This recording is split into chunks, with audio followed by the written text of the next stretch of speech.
When you want to put your SIM card into the Wi-Fi, first thing you want to do is grab a paper clip or a small pin, and then what you want to do is push the pin into the button just above the SIM tray card, push, and the SIM tray will pop out. And grab the SIM tray. Next thing you want to do is take out the large SIM card and pop it in the tray. Once you've got the SIM in the SIM tray, you then want to make sure that the pin is facing the front of the Wi-Fi box, and then you just want to push it in and then make sure it clicks in.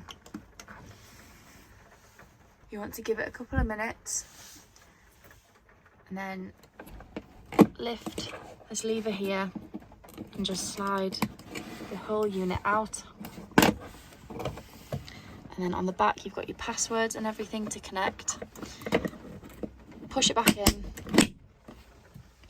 Once you've given the SIM tray a couple of minutes to read the SIM card, you'll then be able to connect your phone and your TV to the Wi-Fi.